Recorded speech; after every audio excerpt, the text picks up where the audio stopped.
Hi friends, welcome to Zee Square. 350కు పైగా సినిమాల్లో నటించిన సూపర్ స్టార్ కృష్ణ గారి గురించి మనం ఎంత మాట్లాడుకున్నా తక్కువే. ఆయన సినిమాలు ఎంత హిట్ అయ్యాయో ఆయన డాన్సులు కూడా అభిమానులను అంతే ఊపాయి. అలా ఓ సినిమా సాంగ్లో హీరో కృష్ణ గారు ఏకంగా 40కు పైగా డ్రెస్సులు చేంజ్ చేశారు. ఆ విషయాలేంటో ఈ వీడియోలో తెలుసుకుందాం ఫ్రెండ్స్. ఈ వీడియోని చివరి వరకు చూడండి. వీలైతే లైక్ చేయండి, కుదిరితే సబ్స్క్రైబ్ చేయండి. తెలుగు సినిమా ఇండస్ట్రీకి సూపర్ స్టార్ కృష్ణ గారు అందించిన సేవల గురించి ప్రత్యేకంగా చెప్పక్కర్లేదు. తన జీవిత కాలంలో సుమారు 50 ఏళ్ళు సినిమాల్లోనే జీవించారాయన. ఏకంగా 350కు పైగా సినిమాల్లో నటించి లెజెండరీ యాక్టర్గా గుర్తింపు తెచ్చుకున్నారు. ఇక టాలీవుడ్‌లో ప్రయోగాలకు కేర్ ఆఫ్ అడ్రస్ కృష్ణ గారని చెప్పవచ్చు. ఒకే ఏడాది 18 సినిమాలు చేసి చరిత్ర సృష్టించారు కృష్ణ గారు. కృష్ణ గారు కలర్ సినిమాను తెలుగు ఇండస్ట్రీకి పరిచయం చేశారు. అలాగే హాలీవుడ్‌కే పరిమితమైన కౌబాయ్ సినిమాలను కూడా మన తెలుగు ఆడియన్స్‌కు ఇంట్రడ్యూస్ చేశారు ఆయన. కాగా కృష్ణ గారి కెరీర్‌లో ఎన్నో ఇండస్ట్రీ హిట్స్ ఉన్నాయి. సూపర్ హిట్ మూవీస్ ఉన్నాయి. అయితే ఒక సినిమా మాత్రం కృష్ణ గారికే కాదు, ఆయన అభిమానులకు కు- ఆయన అభిమానులకు కూడా ఆల్ టైమ్ ఫేవరెట్గా నిలిచింది. అది మరేదో కాదు, అగ్నిపర్వతం. 1985లో రిలీజ్ అయిన ఈ సినిమా సంచలన విజయం సాధించింది. బాక్సాఫీస్ వద్ద భారీ వసూళ్లను సాధించింది. రాఘవేంద్రరావు గారు తెరకెక్కించిన ఈ రివెంజ్ యాక్షన్ డ్రామాలో విజయశాంతి గారు, రాధా గారు హీరోయిన్లుగా నటించారు. కైకాల సత్యనారాయణ గారు, రావు గోపాలరావు గారు, శారద శారద గారు ప్రధాన పాత్రలో ఈ సినిమాలో నటించారు. వైజయంతి మూవీస్ బ్యానర్పై అశ్విని దత్ గారు నిర్మించిన ఈ సినిమా ధాటికి అదే సమయంలో రిలీజ్ అయిన చిరంజీవి గారు, బాలయ్య గారి సినిమాలు అడ్రస్ లేకుండా పోయాయి. అగ్నిపర్వతం సినిమాలో కృష్ణ గారు చెప్పిన డైలాగులు ఎప్పటికీ గుర్తుండిపోతాయి. ముఖ్యంగా అగ్గిపెట్ట ఉందా అంటూ కృష్ణ గారు అడిగే డైలాగులకు ఆడియన్స్ ఊగిపోయారు. ఇప్పటికీ కూడా చాలా చోట్ల ఈ డైలాగ్ వినిపిస్తూ ఉంటుంది. ఇక ఈ సినిమాలో మరో హైలైట్ అంటే సాంగ్స్. ఇదే ఇదే రగులుతున్న అగ్నిపర్వతం, ఈ గాలిలో, గోడ దూకి వచ్చాను చందమామ, రావే ఇంగ్లీష్ రంభ, వయ్యారాలు సింగారాలు, వెయ్యి వెయ్యి చెయ్యి వెయ్యి #1 సాంగ్స్ అన్నీ సూపర్ స్టార్ అభిమానులను ఒక ఊపు ఊపాయి. కాగా అగ్నిపర్వతం సినిమాలోని వెయ్యి వెయ్యి చెయ్యి చెయ్యి #1 కృష్ణ అభిమానులకు తెగ నచ్చేసింది. రాధా గారు, కృష్ణ గారు వీళ్ళిద్దరి మధ్య సాగే ఈ పాటలో కృష్ణ గారు ఏకంగా 40 డ్రెస్సులు మారుస్తారు. ఇప్పటికీ యూట్యూబ్లో ఈ సాంగ్ హల్చల్ చేస్తోంది. ఇక ఈ సినిమా కథ విషయానికొస్తే, జగన్నాథరావు ప్రముఖ న్యాయవాది. జగన్నాథరావు పాత్రలో జగ్గయ్య గారు నటించారు. జగన్నాథరావు శారద అంటే జానకిని వివాహం చేసుకుంటారు. వారికి ఒక కుమారుడు అంటే మాస్టర్ అర్జున్. ఇంద్రసేన వర్మ అతని స్నేహితుడు రుద్రయ్య జగన్నాథరావును త్రాగుడుకు బానిసగా తయారు చేస్తారు. ప్రణాళిక ప్రకారం వారు జానకి చెడిపోయిన మహిళ అని నిందిస్తూ జగన్నాథరావు అధికంగా మద్యం సేవించడం వల్ల జగన్నాథరావు అపస్మారక స్థితిలో పడిపోయినప్పుడు ఆమెను రాళ్లతో కొట్టడానికి, ప్రజలను రెచ్చగొట్టడం ద్వారా పిల్లలతో పాటు ఆమెను వదిలించుకోవడానికి ప్రయత్నిస్తూ గెంటివేస్తారు. శివాలయంలోకి చేరిన జానకి తన కొడుకుకు జమదగ్ని అని పేరు పెడుతుంది. జమదగ్ని అనే క్యారెక్టరే కృష్ణ గారు నటించారు. తర్వాత ఆమె ఆత్మహత్య చేసుకుంటుంది. అదే సమయంలో యువ జమదగ్ని శివలింగ వద్ద దీపం వెలిగిస్తాడు. యువ జమదగ్ని తన చనిపోయిన తల్లిని చిన్న చక్రాల బండిపై ఒక శ్మశానానికి తీసుకెళ్తాడు.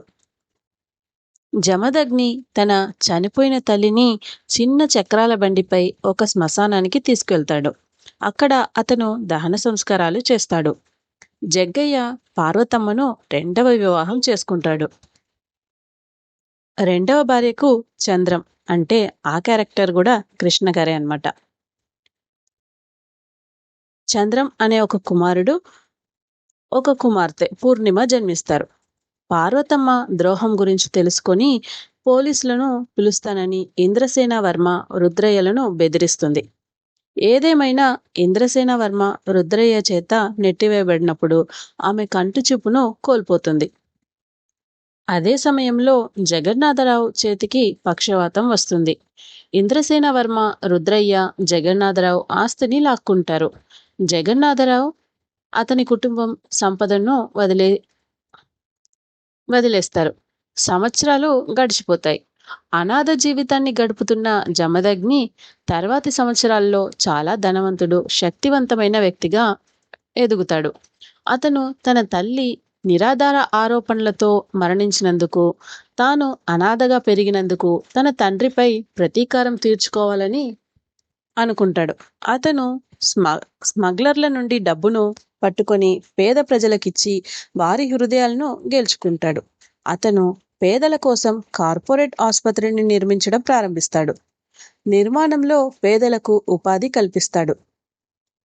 విజయ అనే అనాథ మహిళ నిర్మాణంలో చేరుతుంది. తలపై ఇటుకలను మోసుకెళ్లి నిచ్చెనపైకి వెళ్ళేటప్పుడు పైనుండి కింద పడుతున్నప్పుడు జమదగ్ని రక్షిస్తాడు విజయాని. ఇక్కడ విజయ క్యారెక్టర్ విజయశాంతి గారు నటించారు. ఇంద్రసేన వర్మ దంపతుల ఏకైక కుమార్తె లల్లి అంటే రాధా గారు అమెరికా నుండి వచ్చి ఆమెకు వ్యక్తిగత సహాయకుడిని నియమించాలని పట్టుబడుతుంది. ఆమె గుర్రపు స్వారీ చేస్తున్నప్పుడు జరిగిన ప్రమాదంలో ఉద్యోగం కోసం ప్రయత్నిస్తున్న చంద్రం ఆమెను రక్షిస్తాడు. ఇంద్రసేన వర్మ చెల్లించిన ఆపరేషన్ ఫీజుతో తల్లి కంటి చూపును తిరిగి పొందాలనే షరతుపై పర్సనల్ అసిస్టెంట్గా ఉద్యోగంలో చేరడానికి చంద్రం అంగీకరిస్తాడు. అయితే విజయ అంటే విజయశాంతి గారిని కొందరు రౌడీలు వ్యభిచార గృహానికి తీసుకొని పోయేందుకు అపహరించినప్పుడు ఆమెను జమదగ్ని రక్షిస్తాడు. జమదగ్ని తన ఇంటి గౌరవాన్ని కాపాడే పనిని విజయను అప్పగిస్తాడు. విజయ దూకుడుతనంతో జమదగ్ని హృదయాన్ని గెలుచుకోవడానికి ప్రయత్నిస్తుంది. జమదగ్ని ఇంటికి వస్తున్న సందర్శకులు అడిగినప్పుడు ఆమె తనను తన ఒంపుడుగత్తెగా పరిచయం చేసుకుంటుంది.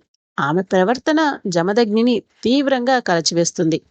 ఒకసారి ఒక డాక్టర్ అంటే నూతన్ ప్రసాద్ గారు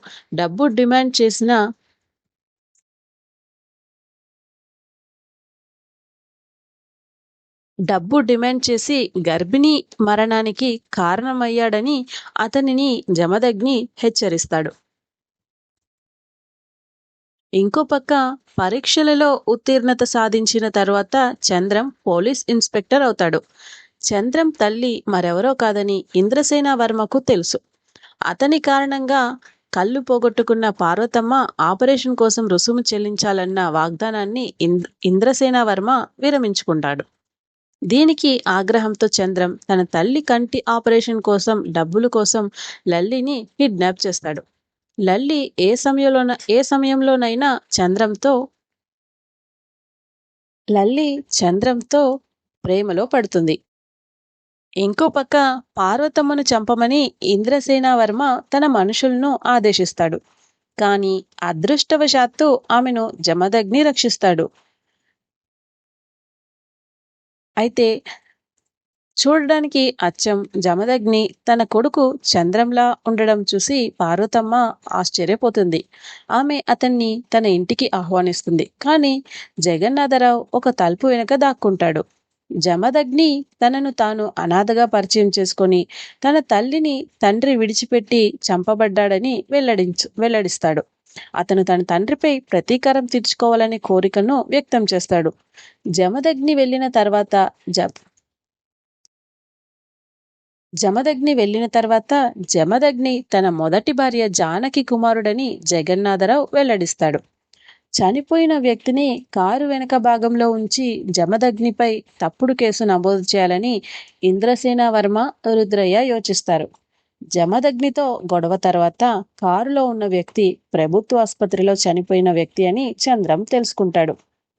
ఇంద్రసేన వర్మ, రుద్రయ్యలు, చంద్రం, జమదగ్ని ఒకేలా రూపంలో ఉండడాన్ని చూసి అయోమయంలో ఉంటారు. ఇంద్రసేన వర్మ నమ్మకమైన సహాయకుడు షాపి, చంద్రం పార్వతమ్మ కుమారుడని, జమదగ్ని జానకి కుమారుడనే వాస్తవాన్ని వెల్లడిస్తాడు. రుద్రయ్య ఇద్దరు కుమారులలో ఒకరైన సత్యనారాయణకు లల్లికి వివాహం చేయాలని ఇంద్రసేన వర్మ, రుద్రయ్య అనుకుంటారు. ఒక ప్రణాళిక ప్రకారం ఇంద్రసేన వర్మ తన కుమార్తె వివాహాన్ని నిర్వహిస్తున్న జగన్నాథరావుపై ప్రతీకారం తీర్చుకుంటానని వెల్లడిస్తూ జమదగ్నికి ఒక లేఖ రాశాడు. జమదగ్ని మంగళసూత్రాన్ని విజయ మెడకు కట్టి జగ్గయ్య కుమార్తె వివాహంలో వరుడికి విజయకు మధ్య అక్రమ సంబంధం పేరిట జగ్గయ్య కుమార్తె పెళ్లిని ఆపాలని పట్టుబట్టాడు.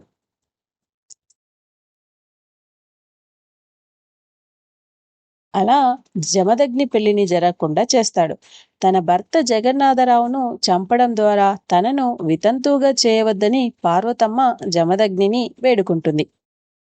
జగన్నాథరావు విషయం తెలుసుకుని జమదగ్నిని సందర్శిస్తాడు. అతను జానకిని విడిచిపెట్టడానికి